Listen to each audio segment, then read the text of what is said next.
Anda masih bersama kami di Kompas Petang, saya Cynthia Rompas. Saudara, saat menghadiri acara tablik akbar di Pondok Pesantren Az-Zawiyah di Garut, Jawa Barat, Menteri Agama Yakut Holil Qomas mengajak masyarakat untuk mengecek rekam jejak calon presiden dan calon wakil presiden di Pilpres 2024.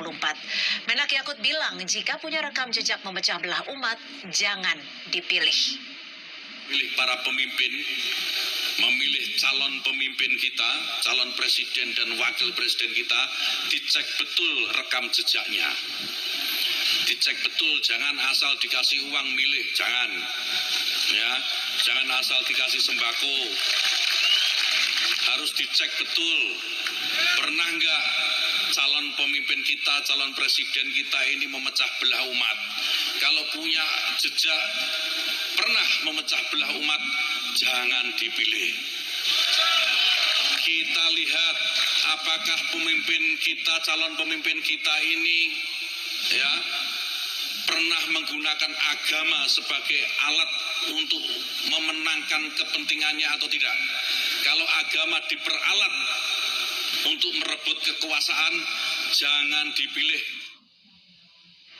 Kemana sebetulnya arah pernyataan dari Menteri Agama Yakut Holil Qomas? Kita akan berbincang bersama Founder Kolaborasi Jakarta Andi Sinulinga dan juga Direktur Indikator Politik Indonesia Burhanuddin Muhtadi. Dan nanti juga kami akan kembali mengundang Guntur Romli selaku politisi PDI Perjuangan. Saya akan menyapa Mas Burhan terlebih dahulu. Mas Burhan, menurut Anda ini ada tujuan atau arah tertentu ke siapa tidak sih pernyataan dari Gus Yakut ini? Pertama, pernyataan tersebut pada dasarnya bersifat normatif ya.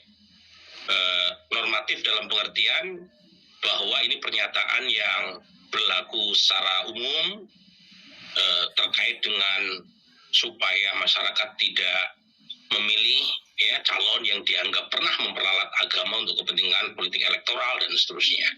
Tetapi kalau dibaca secara politik, memang pernyataan Gusmen Yakut ini tidak bisa dilepaskan dari sasaran tembak yang ingin diarahkan ke capres tertentu.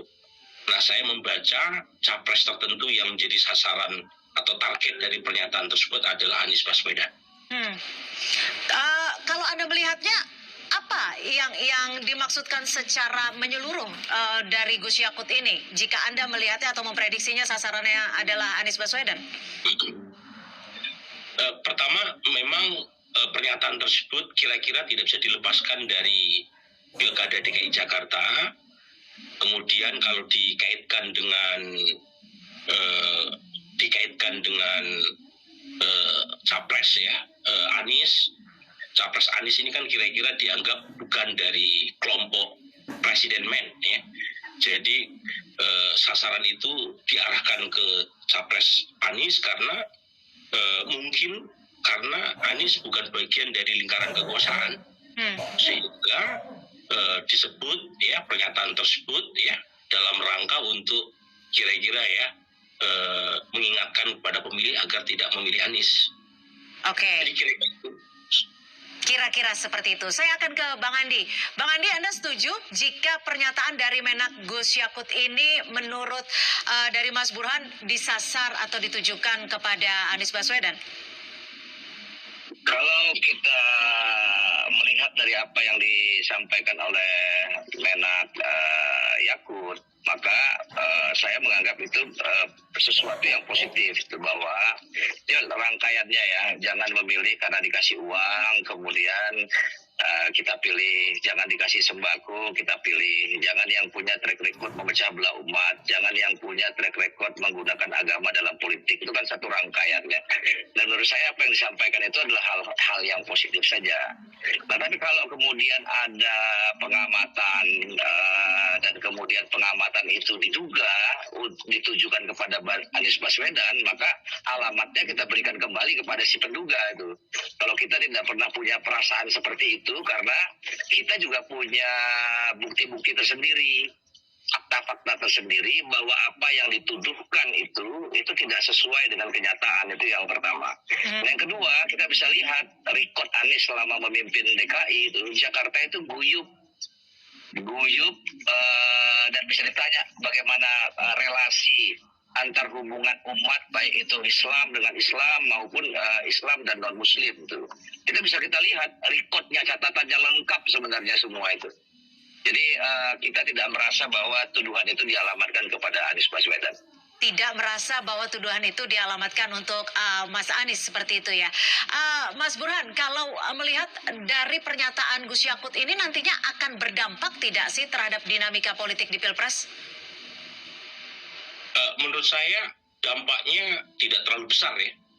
Pertama karena Gusman ini bukan figur yang populer ya. Dalam pengertian ada banyak analisis beliau, pernyataan beliau yang cukup kontroversial. Jadi bisa jadi hanya punya dampak buat mereka yang satu kubu sama Gusman.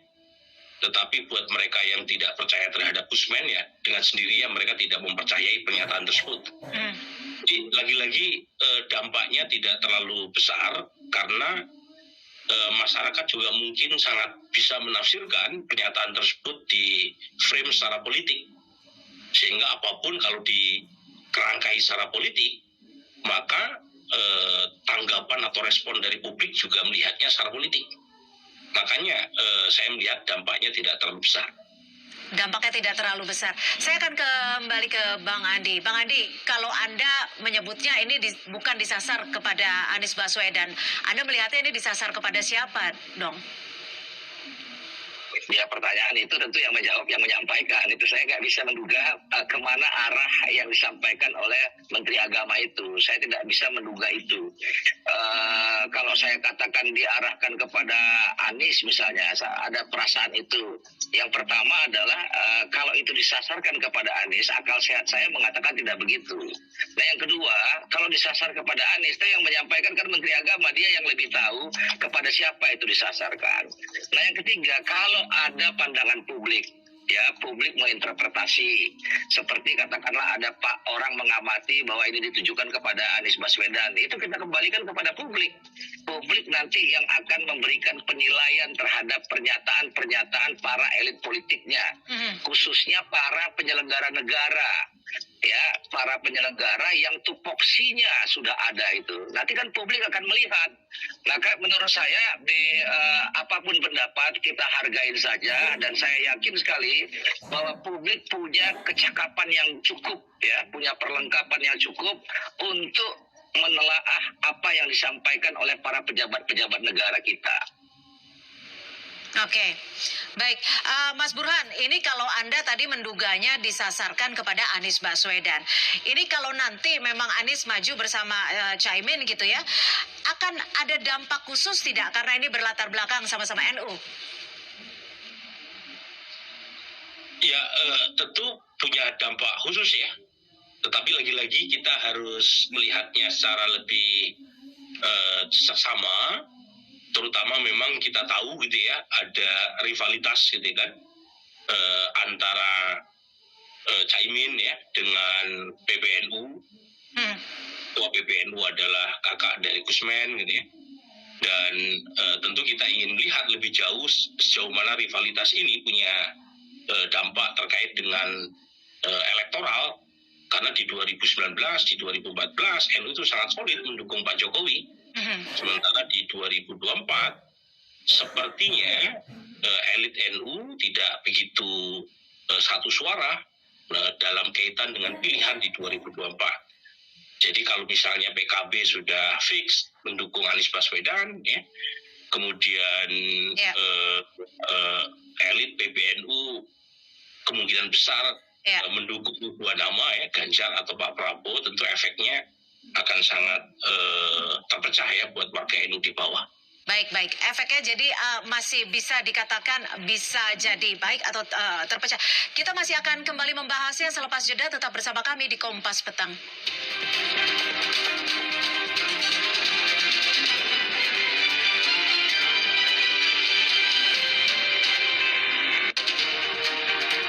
Anda masih bersama kami di Kompas Petang. Saudara, kita masih membahas terkait dengan pernyataan dari Menteri Agama Gus Yakut yang menyatakan bahwa harus dicek betul, pernah nggak ya calon pemimpin kita atau calon presiden kita memecah belah umat. Jika pernah, jangan dipilih. Itu yang menjadi pembahasan kita pada sore hari ini, dan sudah kembali bergabung bersama kami politisi PDI Perjuangan, sudah ada Mas Guntur Romli dan juga Ketua PBNU Pak Syafiq Ali. Terima kasih sudah bergabung bersama kami di Kompas Petang. Saya akan ke Mas Guntur. Mas Guntur, kalau Anda melihatnya arah dari sasaran Menteri Agama saat pernyataannya tersebut kemana sih? Ya, pertama kita harus menyatakan bahwa kami sangat mendukung dari pernyataan Menteri Agama yang memang termasuk dari concern beliau untuk mendudukan agama sebagaimana mestinya. Bahwa agama itu adalah ajaran kebaikan, agama itu menjadi rahmat, menjadi kasih sayang untuk semua, Ya. dan jangan menjadikan agama sebagai pemecah belah. Jangan memanfaatkan agama untuk kekuasaan. Ini merupakan ajaran-ajaran yang harus kita dukung, karena itulah yang menjadi intisari dari agama. Karena ketika agama itu dipolitisir, kemudian ketika agama itu menjadi merendahkan kelompok yang lain, atau malah memecah belah, itu memang akan menjadi bencana. Dan kita tahu itulah yang terjadi dalam konflik-konflik yang disebut dengan yang berbalut dengan di atas namakan agama, karena menjadikan agama sebagai politik itu. Baik, tapi kalau menurut Anda siapa yang dimaksud oleh Gus Yakut ini? Kalau kita melihat ya kenyataan-kenyataan, fakta-fakta sejarah dalam perebutan kekuasaan di Indonesia itu sangat terkait misalnya terkait dengan Pilkada DKI tahun 2016, tahun 2017, di mana agama dipakai untuk menyerang salah satu kontestan dengan alasan agama.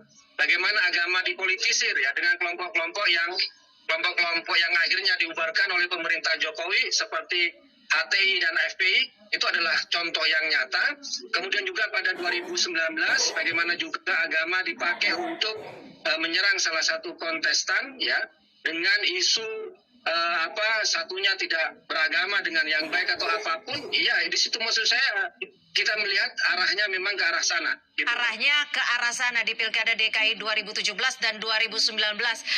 Bang Andi, gimana Anda menanggapi dari statement Mas Guntur ini?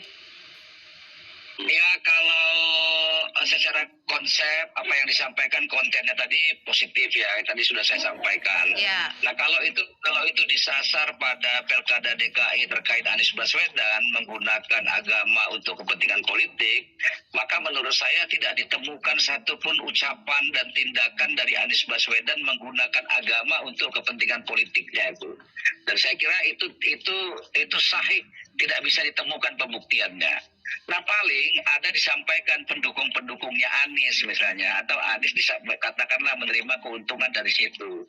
Nah, kalau misalnya pendukungnya, maka pendukung Pak Ahok juga mengatakan yang sama, kami Muslim, kami Islam, kami dukung Ahok.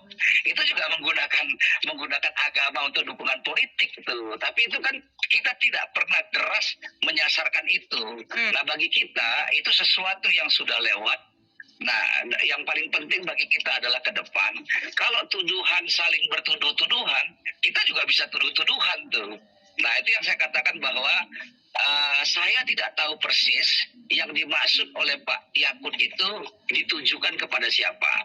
Yang saya tahu perkataan itu secara tekstual positif. Jangan karena dikasih uang memilih, jangan karena dikasih sembako memilih, jangan yang memecah belah punya rekod memecah belah umat, jangan yang menggunakan agama untuk kepentingan politik. Sampai pada titik itu saya setuju itu. Nah, kalau ada preferensi, persepsi, tafsir orang memandang itu Anies Baswedan misalnya, saya kembalikan kepada mereka. Nah, ini kan tontonan yang luas nih kan, publik menilai seperti itu. Nah, nanti biarkan ke publik yang akan memberikan keputusan pada akhirnya. Itu pendapat kita itu. Baik, jadi menurut Anda sendiri secara tekstual positif, tapi tidak bisa dibuktikan kebenarannya itu kembali di Pilkada 2017. Saya akan ke Pak Syafiq. Pak Syafiq, menurut Anda seperti apa pernyataan dari Gus Yakut kemarin ini? Ya, saya kira pernyataan itu memang berangkat dari keprihatinan ya Gus Yakut sebagai Menteri Agama, di mana agama ini mempengaruhi banyak sekali orang dan isu yang sangat sensitif di Indonesia. Jadi memang itu pesan atau peringatan yang penting untuk kita sadari bahwa ketika kita memilih pemimpin, jangan sampai orang-orang yang misal dianggap punya track record menggunakan isu-isu agama untuk misal memecah belah. Karena kita tahu bahwa di tempat-tempat yang lain, di sejumlah negara itu agama, negara itu bisa jatuh dalam konflik yang luar biasa gara-gara sentimen-sentimen kebencian yang digerakkan oleh isu-isu agama. Jadi itu saya kira pesannya penting karena siapapun bisa terjatuh dalam kesalahan itu. Oke, jadi menurut Anda ini tekstualnya juga positif ya? Ya, saya kira ya, karena memang menggunakan isu agama itu ibaratnya kayak bertempur dengan senjata biologi. Nah, nanti siapapun, bahkan orang-orang yang tidak tahu apa-apa itu dia bisa terkena dampaknya. Bahkan anak kecil aja dia bisa terkena dampaknya. Oke, kalau dari dua narsum kami sore ini mengarahnya atau disasarannya adalah Anies Baswedan. Kalau menurut Anda seperti apa? Saya tidak tahu persis, saya nggak mau menebak-nebak gitu ya. Saya nggak mau menebak-nebak kira-kira sasarannya dari kandidat-kandidat yang ada itu siapa. Karena saya tidak tahu persis misal dari 3 kandidat itu perjalanan politiknya secara detail masing-masing seperti apa. Jadi saya nggak mau menebak-nebak. Mungkin bisa ditanyakan langsung ke Menteri Agama. Oke, baik, saya akan ke Mas Burhan. Mas Burhan, ini kan ditanggapi oleh Bang Andi tekstual positif, tapi secara pembuktian tidak bisa dibuktikan kebenarannya. Menurut Anda? Begini ya, ada banyak tulisan. Sebentar saya potong loh, biar jangan salah tadi itu. Yang saya bilang secara tidak bisa dibuktikan itu pendapat Guntur Romli yang menyatakan 2017 supaya jangan misleading itu. Baik. Jadi pernyataan Mas Guntur yang tidak bisa dibuktikan kebenarannya seperti itu ya? Pernyataan Mas Guntur di dialog ini. Tadi saya sampaikan secara tekstual itu positif, itu yang pertama. Yang kedua, disasarkan kepada siapa, itu hanya Gus yang menyampaikan yang tahu. Kita nggak bisa tahu. Nah, kalau ada pandangan, seperti kata Bung Burhan, kata misalnya terakhir Guntur Romli menceritakan soal Pilkada DKI, Anies Baswedan misalnya, itu sulit dibuktikan, yang itu sulit dibuktikan. Tuduhan bahwa Anies Baswedan menggunakan itu. Saya tidak menyebut nama karena kalau kita kembali kepada Pilkada DKI itu kan ada 3 kontestan, ya.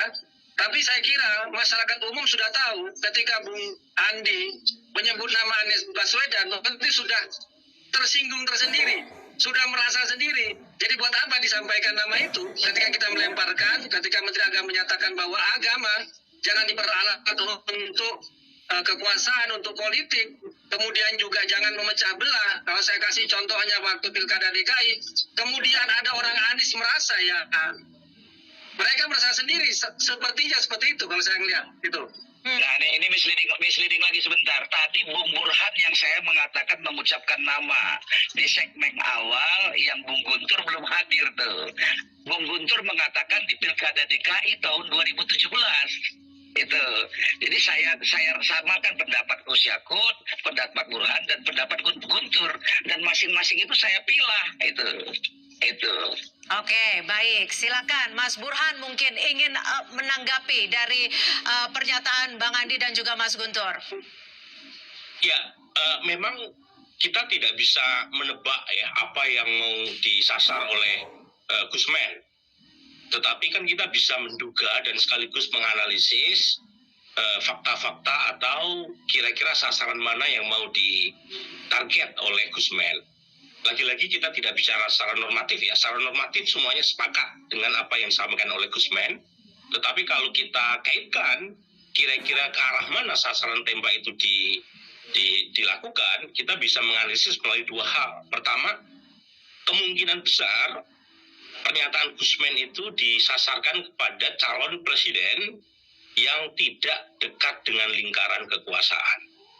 Meskipun faktanya penggunaan isu agama bukan hanya terjadi pada masa Pilkada DKI Jakarta, tapi juga pada masa Pilpres 2019 dan 2014 ketika Pak Prabowo menjadi lawannya Pak Jokowi.